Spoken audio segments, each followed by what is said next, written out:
Merci. Le député d'Ottawa-Sud. Merci, Monsieur le Président. D'abord, j'aimerais féliciter mon collègue néo-démocrate d'avoir présenté ce projet de loi.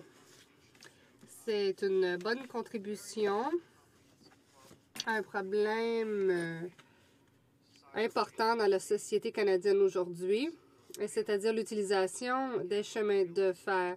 Notre système ferroviaire au Canada offre des services passagers, offre le transport de marchandises, aide les gens à aller travailler. Le système ferroviaire au Canada joue un rôle important. Mon collègue, le secrétaire parlementaire, a aussi fait ses remarques. En ce qui concerne Via Rail et son avenir, j'en ai conclu avec ce gouvernement, avec des ministres, que l'intention du gouvernement est de tenter de privatiser Via Rail. J'ai dit la même chose pour Énergie atomique du Canada il y a quelques années. Les gens se sont moqués de moi. On m'a dit que j'étais alarmiste. On m'a dit que je tentais de faire peur aux gens. Mais évidemment, on sait, Monsieur le Président, que le gouvernement a suivi la tendance qu'il suit lorsqu'il veut se défaire d'actifs de la couronne.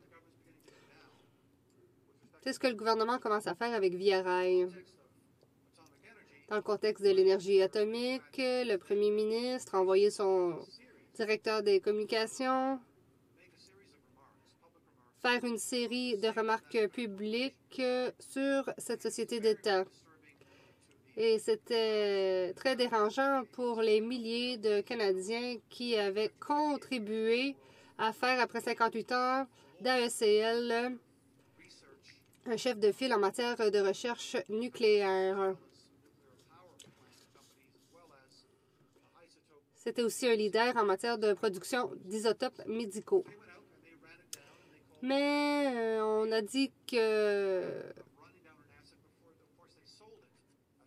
il fallait vendre après 58 ans de tradition.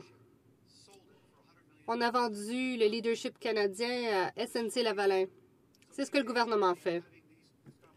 Aujourd'hui, je fais ces remarques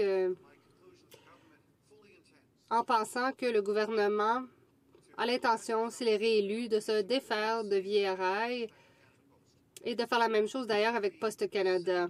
On voit les mêmes techniques, les mêmes genres de mesures prises.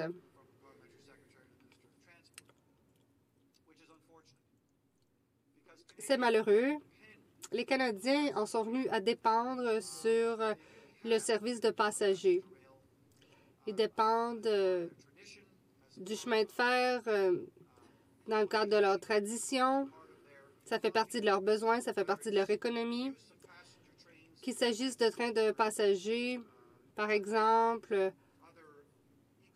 pour chasser ou tirer profit d'autres occasions touristiques, qu'il s'agisse de Sarnia, qu'il s'agisse de l'île de Vancouver. Il y a une demande pour le service de train passager au pays. Mon collègue, dans son projet de loi, a formulé des recommandations et je l'en félicite. C'est bien de recommander des améliorations Via Rail. Je ne suis pas d'accord avec toutes les mesures, évidemment. Peut-être qu'il est un peu trop prescriptif, ce qui ne s'inscrit peut-être pas bien dans la façon de faire, mais je le félicite d'avoir présenté des recommandations de changement. Toutefois, il y a d'autres questions plus vastes auxquelles j'aimerais revenir. Actuellement, dans notre système ferroviaire, il y a des bouchons. Ce projet de loi a été déposé dans le contexte d'un problème important. Et la demande est trop élevée pour le système ferroviaire tel qu'il est, telle qu'est sa capacité actuelle. Nous avons construit nos villes autour des chemins de fer.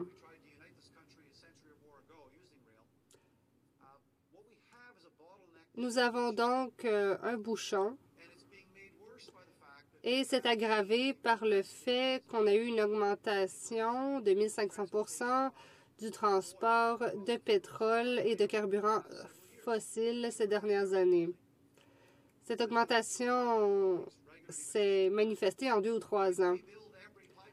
Si on construit tous les oléoducs dont parle le gouvernement depuis une décennie, c'est-à-dire un oléoduc au sud, à l'ouest et à l'est, même si ces 3 oléoducs étaient construits pour transporter des carburants fossiles, le secrétaire parlementaire invoque le règlement.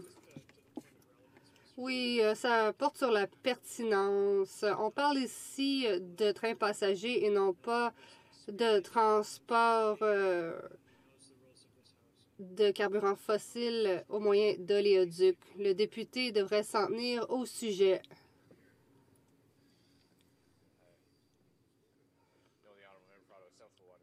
Le député d'Ottawa-Centre devra s'en tenir au projet de loi dont nous sommes saisis. Il lui reste 3 minutes et demie pour terminer ses remarques. Le secrétaire parlementaire ne comprend pas le lien entre le transport de carburants fossiles et le transport par train de passagers. C'est le problème au Canada. Les conservateurs ne reconnaissent pas que nous avons un problème sur le terrain parce qu'il y a compétition entre les passagers et les marchandises pour les chemins de fer. Qu'est-ce qu'il ne comprend pas? Le problème est le suivant, Monsieur le Président. D'ici 2024, nous allons avoir 1 million de barils produits par jour et tout ça va aller dans le système ferroviaire. Le gouvernement ne veut pas avoir une conversation d'adultes sur ce sujet. Et ça a des effets, ça a des conséquences. Mais le député de l'autre côté ne veut pas avoir une vraie conversation sur ce qui se passe sur le terrain. Nous avons un bouchon. On a perdu des revenus dans le secteur agricole l'année dernière parce que le gouvernement ne pouvait pas faire en sorte de transporter les céréales vers les marchés. Alors, ces discussions sur les trains de passagers sont importantes dans le contexte des choix qu'il faut faire comme pays. Comme je l'ai dit plus tôt, certaines des mesures dans le projet de loi sont très prescriptives. Par exemple, on parle de tourisme et de la Fédération canadienne des municipalités. Le député a probablement son avis là-dessus aussi. On dit que Via Rail devrait avoir la priorité pour l'utilisation de chemins de fer. Eh bien, j'aimerais qu'il m'en dise davantage. Qu'en est-il des exploitants du secteur privé? Qu'en est-il des systèmes de transport urbain? J'aimerais savoir quelles seraient les conséquences de ces mesures sur un système qui est déjà embouteillé. Bref, je crois que c'est une bonne contribution, mais la question est plus vaste. Il faut s'interroger sur la voie à prendre pour notre pays pour le prochain siècle et non pas pour les 6 prochains mois. Il faut régler les problèmes à long terme. Les conservateurs ne pensent qu'aux prochaines élections. Il faut qu'on parle de l'avenir des chemins de fer pour les 100 prochaines années. C'est une discussion qu'il faut tenir. C'est notre responsabilité à titre de législateur. Au nom de tous les Canadiens, nous devons traiter cette question de façon responsable et à long terme. Ce projet de loi réussit à tout le moins à soulever des questions. Le projet de loi fait état de mesures législatives. C'est un bon début. C'est bon d'avoir un cadre législatif. Il faut se demander, comme je l'ai dit plus tôt, ce qu'on devrait faire de la gestion interne de Via Rail. Qu'en est-il de changements dans la fréquence des horaires? Nous allons soutenir le renvoi de ce projet de loi en comité pour avoir une discussion plus